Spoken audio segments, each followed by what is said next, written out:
दोस्तों, नजीम खान के लिए सॉलिडारिटी व्यक्त करने खाते जब हम लोग जमा हुए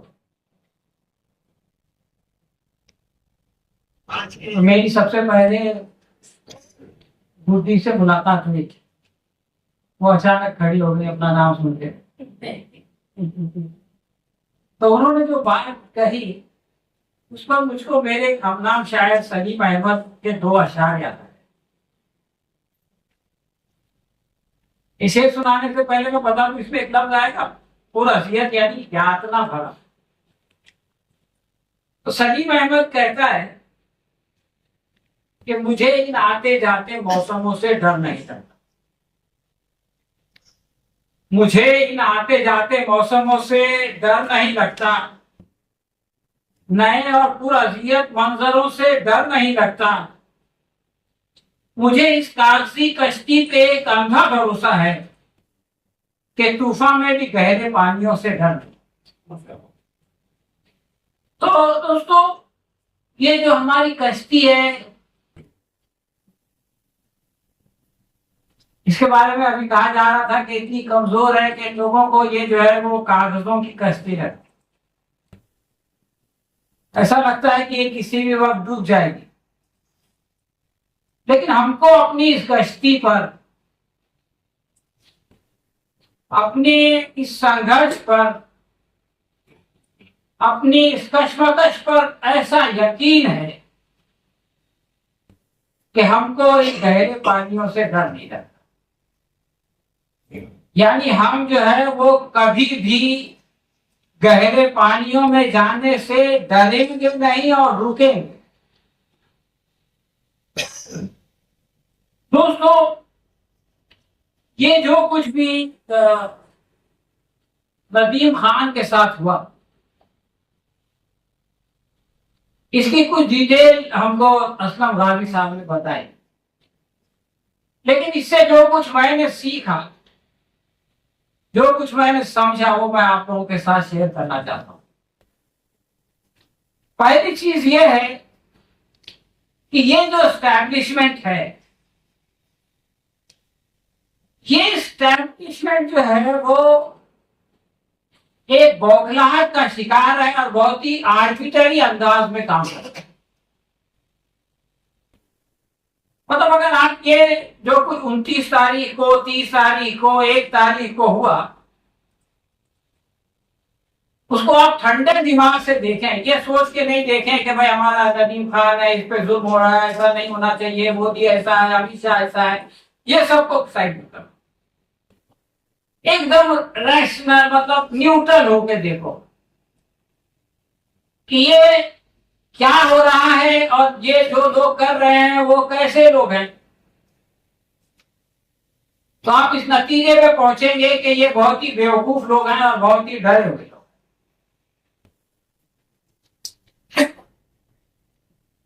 देखिए, 30 तारीख को 12:48 पे एफआईआर दाखिल हुई।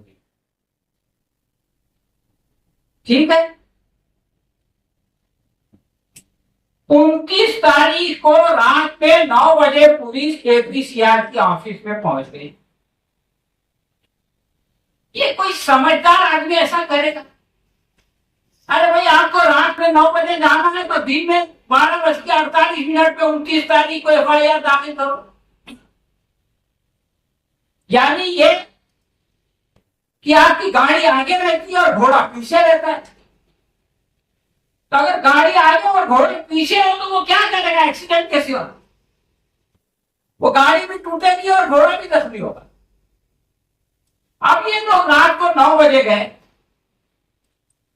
फ्राइडे का दिन था, सोचा नदीम खान रात आ जाएंगे तो उनको पकड़ के डाल देंगे अंदर। सैटरडे संडे कोर्ट बंद होगा, मंडे तक पड़े रहेंगे, परेशान हो जाएंगे, कुछ नए कानून लगा देंगे।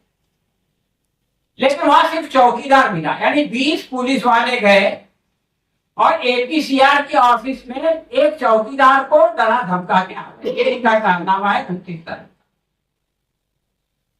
अब रास्ते भी कम से कम सोचते कि यार गलती हो गई है, तो सुबह सुबह 8 बजे FIR लिख लेते। भाई झूठ लिखना है तो उसके लिए कोई टाइम टेबल थोड़ी है। अगर आपको सच लिखना है तो आपको एविडेंस लाना पड़ता है, सबूत लाना पड़ता है। झूठ मूठ लिखना है तो जब लिखो जो मर्जी लिखो। तो उस दिन भी ये सुबह सुबह सैटरडे को पहुंच गए 10 बजे के आसपास APCR के ऑफिस में। इनको ये नहीं मालूम कि APCR करती क्या है। ये जो है लोगों को लीगल सपोर्ट देती है। तो लीगल सपोर्ट देने वाले कौन लोग होते हैं? कोई जर्नलिस्ट लीगल सपोर्ट देता है या कोई लीडर लीगल सपोर्ट देता है या कोई एक्टिविस्ट लीगल सपोर्ट देता है? नहीं, वकील लोग ये काम करते हैं। तो APCR के ऑफिस में कौन मिलेगा? APCR के ऑफिस में उनको वकील मिल गए जो मुख्तलिफ केसेस की तैयारी कर रहे थे। तो उन्होंने पूछना शुरू किया कि भाई आप नदीम खान को क्यों पकड़ना चाहते हैं, आपके पास पेपर बताओ। ये लोग जो बोलते थे ना एक जमाने में कागज दिखाओ, तो इनसे पूछ लिया उन वकीलों ने कि भाई कागज दिखाओ, नोटिस दिखाओ, FIR दिखाओ, वारंट दिखाओ। अब 0 बटा सन्नाटा, इनमें से कोई भी चीज नहीं है। तो ये साहब ये लोग वापस आ गए जो पुलिस वाले गए थे। देखिए डर की बात अभी हो रही थी, हमारी बहन हसीना बता रही थी। डरता कौन है? ये लोग डराने गए, वापस आ गए और वो वकील पुलिस स्टेशन आ गए। उन्होंने कहा भाई वो आपके लोग कागज नहीं लाए थे इसलिए हम आ गए हैं, लाओ हमको कागज बताओ। ये है लीडर इंसान की पहचान। ये नहीं कि ऑफिस को ताला लगा के भाग गए कि यार अब APCR के नजदीक नहीं जाना चाहिए, यहां पुलिस आती है। अब उनको ये नहीं इन्होंने सोचा कि ये जो लोग हमारे पुलिस स्टेशन में आए हैं तो क्या इन्होंने नदीम खान को फोन करके नहीं बताया होगा कि लोग आपको ढूंढ रहे हैं? आजकल के जमाने में तो मोबाइल हर हाथ में होता है। नदीम खान को जो है वो सुबह सुबह पता चल गया कि पुलिस उनको ढूंढ रही है, उसके पास कोई कागज नहीं। अब आप देखिए तमाशा, 12:48 पे मैंने आपको बताया कि FIR दाखिल हुई है।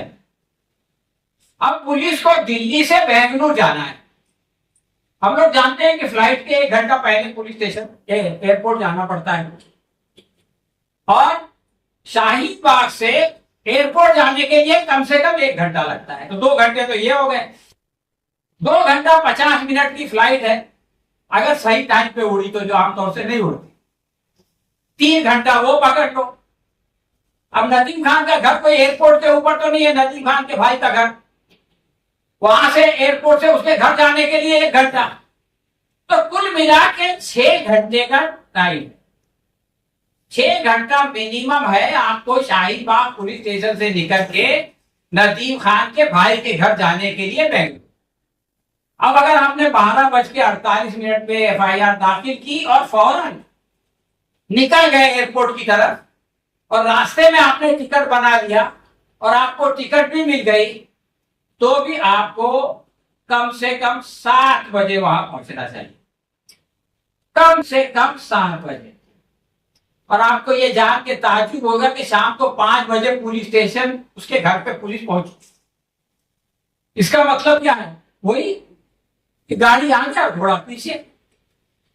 तो पुलिस वाले पूछना चाहिए होगा अपने अफसर से कि आप हम तो एक आदमी को अरेस्ट करने के लिए भेज रहे हैं, कागज तो दो। हमारी ऑफिस में से एक आदमी पेमेंट कलेक्ट करने के लिए जाता है तो वो बोलता है यार इनवॉइस की कॉपी दे दो। ये क्यों ये बात पूछता है? लेकिन ये कि इनको इतनी अकल नहीं। अब उसके घर गए, उनसे कहा कि देखिए आप जो है स्वेच्छा से हमारे साथ चलिए, बेंगलुरु से दिल्ली स्वेच्छा से आइए, हमारे पास कोई पेपर नहीं आपको दिखाने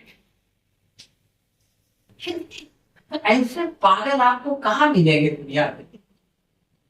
खैर नदीम खान ने कहा कि भाई देखो आप कागज वागज दिखा, इसके बगैर तो मैं आता नहीं। तो उन्होंने जो है वो मंगाया, आजकल व्हाट्सएप पे आ जाता है, और उनको जो है वो इलेक्ट्रॉनिक कॉपी दिखाई। अब नदीम खान को पढ़ा लिखा आदमी है, पहले जमाने में सिर्फ एक्टिविस्ट होता था, आजकल आधा वकील भी हो गया है। जैसे नीम हकीम खतरे जहां होता है वैसे नीम वकील जो है वो भी कानून के लिए खतरा ही होता है। तो उसमें वो कलम पड़ा जो लगाई गई थी, तो उसमें से किसी में भी जो है वो 3 साल से ज्यादा की सजा नहीं है। अरे कम से कम ऐसी कलम लगा देते कि जिसमें 7 साल से ज्यादा की सजा होती, तो 3 साल की सजा है नहीं, तो इसलिए अरेस्ट जरूरी नहीं है। तो उसने कहा भाई देखो, इसके लिए तो आपको जो है वो 35(3) के तहत जो है वो नोटिस देना चाहिए, वो आपने दिया नहीं, और इसके बावजूद आपको अरेस्ट करने की जरूरत नहीं, क्योंकि सजा तो 7 साल से ज्यादा है।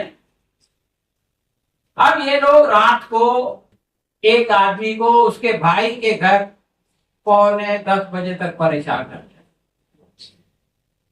और फिर परेशान होके वापस आते हैं। लेकिन नदीम खान ने इनके साथ किया। तो उसके बाद आप देखें कि मंडे के दिन ये मामला जो है वो पेश होता है और फिर जमानत होती है। इसमें एक और सबक है, वो सबक ये है कि जब आपको डराने की कोशिश की जाती है तो उसका कोई नतीजा नहीं कर सकता है, या तो आप डर जाए या वो डर जाए। इस केस में क्या हुआ?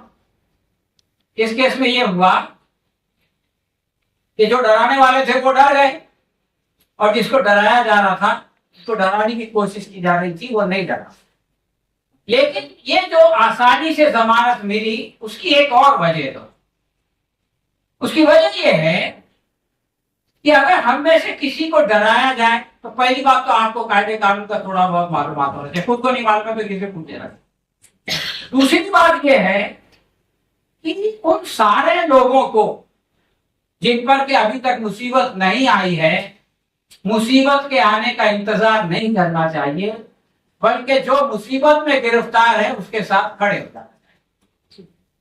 वो मुसीबत में गिरफ्तार शख्स जो है वो नदीम खान भी हो सकता है, उमर खालिद भी हो सकता है, संजीव भट्ट भी हो सकता है, भीमा कोरेगांव में गिरफ्तार होने वाले बेशुमार लोग हो सकते हैं जो हमारे अपनी इतिहास में,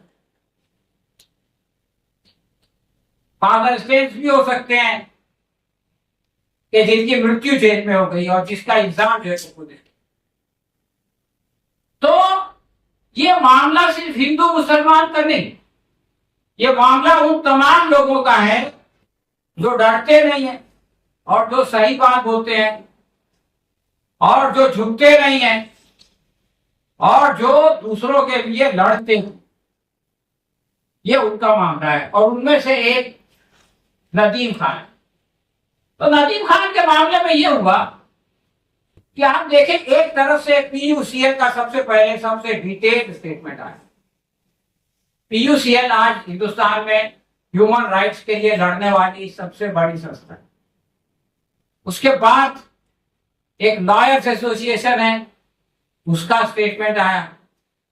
उसके बाद भारत जोड़ो का स्टेटमेंट आया, खुद महाजन साहब ने उस पर साइन किया, योगेंद्र यादव साहब ने उस पर साइन किया। उसके बाद प्रशांत भूषण का स्टेटमेंट आया। तो ये सबसे असल आदमी सोचा है कि यार ये ऐसी सरकार है, ये तो ऐसे लोग हैं, ये तो कुछ नहीं सुनते, इन पे कोई असर नहीं होता, मर्द नादा पर कला में नवाजुक पे असर, तो इसलिए कुछ करना ही नहीं चाहिए। ये अप्रोच गलत है। इंसान जो कुछ कर सकता है वो करे, इसलिए कि वो उसी के लिए जवाब दे। उससे ये नहीं पूछा जाएगा कि जो मैं नहीं कर सकता था, मुझसे वही पूछा जाएगा जो मैं कर सकता था। तो मेरी कोशिशें में असर डालना वो मेरा काम नहीं है, लेकिन मेरी कोशिश हो ये मेरा काम है, ये मेरी जिम्मेदारी है। तो मैं समझता हूं कि ये जो सभी लोगों ने इन टाइम, ये नहीं कि हम लोग 5 दिन बाद कर रहे हैं, उन लोगों ने 5 दिन का भी इंतजार नहीं किया। उसके बाद अगले दिन जो प्रेस क्लब में मीटिंग हुई उसमें दिल्ली के सारे लोग जमा हुए। इन सब चीजों का दबाव पड़ता है, इन सब चीजों का असर होता है।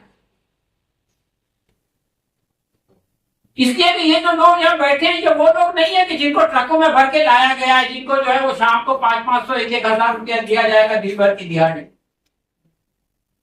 ये लोग स्वेच्छा से आए हुए हैं, ये जुल्म के खिलाफ लड़ना चाहते हैं। तो ये सबक है नदीम खान की गिरफ्तारी की कोशिश में, उनके इंटिमिडेशन की कोशिश में और उसके खिलाफ सिविल सोसाइटी के खड़े होने में और उसके साथ अपनी सॉलिडारिटी व्यक्त करने में। एक बात अभी तुषार साहब ने जिसका जिक्र किया 6 दिसंबर का, 6 दिसंबर 1992 को बाबरी मस्जिद शहीद की गई और आज ये आलम है कि सर संचालक के कहने के बावजूद कि क्या हर मंदिर के नीचे शिवलिंग ढूंढना जरूरी है, हर मस्जिद के नीचे, हर बड़ी मस्जिद के नीचे शिवलिंग ढूंढा जा रहा है। तो ऐसे में जस्टिस रोहिंटन ने कल एक बहुत ही इंपॉर्टेंट स्पीच दी, मैं उसका रेफरेंस दे के अपनी बात खत्म करता। जस्टिस रोहिंटन नरीमन जो है वो सुप्रीम कोर्ट के बहुत मशहूर जज थे और उन्होंने बहुत सारे जो है वो हिस्टोरिकल फैसले किए। उन्होंने कल जो बात कही वो ये है कि अयोध्या केस में सुप्रीम कोर्ट का फैसला सेक्युलरिज्म के लिए इंसाफ को धोखा था, ये जस्टिस नरीमन कहते हैं, जिसमें कि ये कहा गया कि ये जमीन जो है वो राम मंदिर के लिए दे दी जाए, उसका हवाला देना। उसके बाद उन्होंने कहा लेकिन उसी फैसले में 1991 का जो रिलीजियस प्लेसेस प्रोटेक्शन एक्ट है उसके ऊपर 5 पेजेस लिखे हुए हैं। यानी आप सोचिए कि जिस फैसले में ये कहा गया कि बाबरी मस्जिद की जमीन, हालांकि उसके नीचे जो है वो कोई मंदिर नहीं था, किसी मंदिर को तोड़ के उसको नहीं बनाया गया, उसके अंदर जो है वो मूर्तियों को रखना गलत था और बाबरी मस्जिद को गिराना भी जो है वो गलत था। ये सब कहने वाले फैसले में ये बात भी लिखी हुई है कि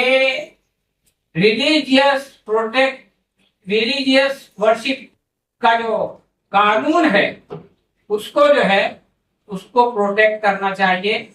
और जस्टिस ने ये मशवरा दिया कि हर हाई कोर्ट और लोअर कोर्ट में वो 5 पेजेस पढ़ के सुनाने चाहिए ताकि जज जो है उसको सामने रखकर फैसला करें। ये नहीं कि एक आदमी जो है एक चिट्ठी लेके आया और जज साहब ने कह दिया कि सर्वे करो और पता चला जो है वो कुछ लोग सर्वे करने के लिए मोबाइल और कैमरे लेके पहुंच गए और अगले दिन रिपोर्ट तैयार हो गई। ऐसा नहीं होना चाहिए। राम मनोहर लोहिया ने बात कही थी कि जब सड़क खामोश होती है तो संसद आवारा हो जाती है और हमारी संसद आवारा है। 10 दिन हो चुके हैं इस सेशन के, मॉनसून सेशन के, कोई काम की बात अभी तक हुई नहीं है। लेकिन इस आवारा संसद का दिमाग दुरुस्त करने के लिए लोगों को सड़कों पे उतरना पड़ेगा और नदीम खान को इसीलिए परेशान किया जा रहा है, इसलिए इनको डर है कि ये जो है वो हम सड़कों पे उतरेगा और हमारा दिमाग दुरुस्त कर देगा। आखिर में फैज का एक शेर सुना कि आप लोगों से इजाजत लेता हूं। फैज ने कहा था, दिल नाउम्मीद तो नहीं नाकामी तो है। देखिए कामयाबी और नाकामी तो दुनिया में आती रहती है, धूप छांव की तरह, दिन और रात की तरह, लेकिन उससे नाउम्मीद होने का कोई मौका नहीं। तो वो कहता है दिल नाउम्मीद तो नहीं नाकाम ही तो है, लंबी है गम की शाम मगर शाम ही तो है।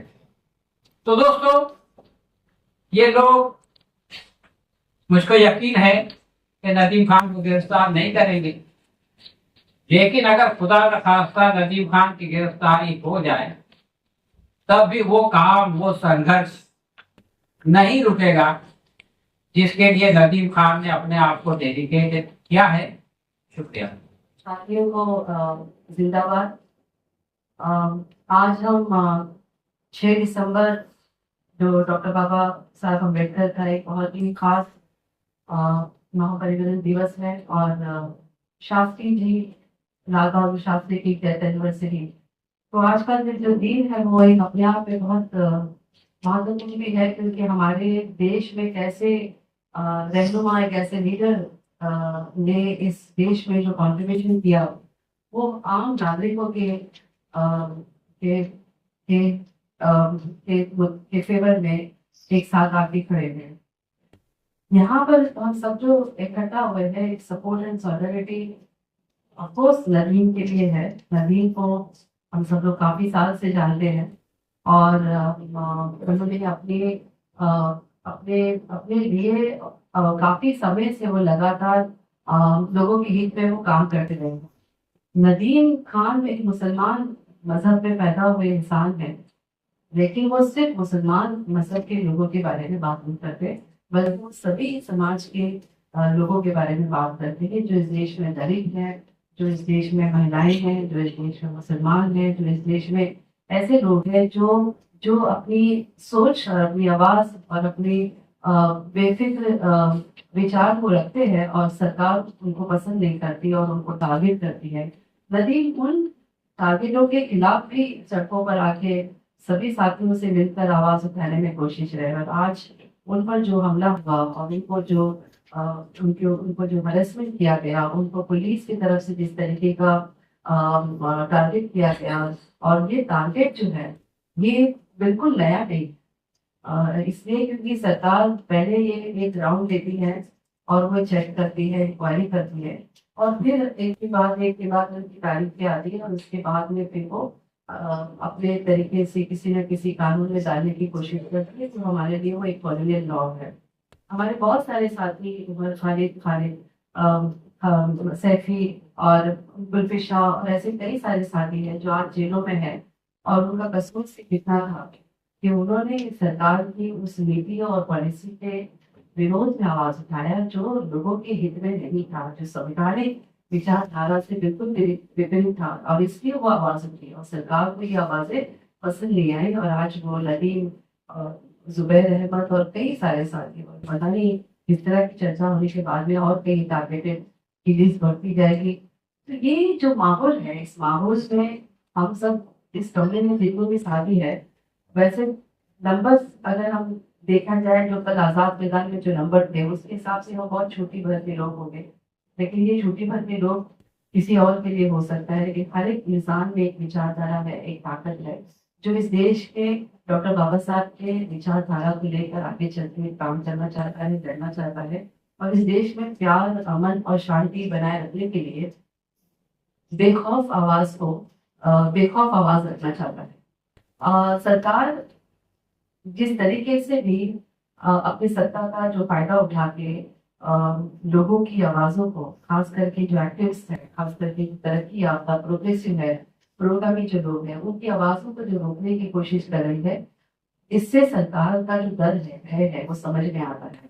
कितनी ताकतवर सरकार है, क्या नहीं है सरकार के पास में, हम क्या नहीं बताया। 10 सालों में हमने से कई बोले कि जुडिशियल है, माफिया मीडिया है, बॉलीवुड के सारे सिनेमा उन्होंने अपने तरीके से बनाए हैं, उनके पास में कई सारे इकोनॉमिकल इंस्टीट्यूशन है, एजुकेशन इंस्टीट्यूट है, सारा सब कुछ उनके हाथ में है, उसके बावजूद भी ये कितनी इनसिक्योर है, और एक अदना सा इंसान के पीछे लगी है, एक मामूली जो साथी जो एक सड़कों पर आके लोगों की आवाज उठा रहे हैं उनके पीछे लगी है, एक छोटी सी संस्था जो बिल्कुल वॉलंटरी संगठन है, लोगों के चंदों से काम करती है, उनके पीछे लगी। तो देखिए सरकार कितनी इनसिक्योर है, और ये इनसिक्योरिटी इसलिए है क्योंकि सरकार को बेखौफ आवाज उठाने वाले लोगों से डर लगता है, और ये जो डर है सरकार का, जिसमें वो छाती वो खड़े होकर कहते हैं कि हमारे पास में पावर है और जो भी सत्ता है, और जिस किस्म का वो तमाशा सत्ता के नाम से करती है, एक्चुअली अंदर एक भय है, एक डर, और वो डर जो है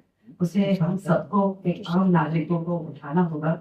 सवाल नदीम का नहीं है, सवाल खारिज का ही है, सैफी का ये गुलफिशा का नहीं है, सवाल उन सभी साथियों का है जो अलग अलग धर्म जातियों से अपने जमीन के, अपने अधिकार के, नागरिकों के सवाल को लेकर सबको पर आके बात करें। तो आज हमारे लिए सपोर्ट एंड सॉलिडरिटी इसलिए भी है क्योंकि ये दिल्ली सरकार ने जिस तरीके का भयंकर माहौल बनाया है, हम उसका विरोध करते हैं। ये बिल्कुल अवैधानिक माहौल है, ये बिल्कुल भी जुडिशल से बिल्कुल डिनाइल करता है इस तरह की इंक्वायरी और इस तरह की इन्वेस्टिगेशन करने को।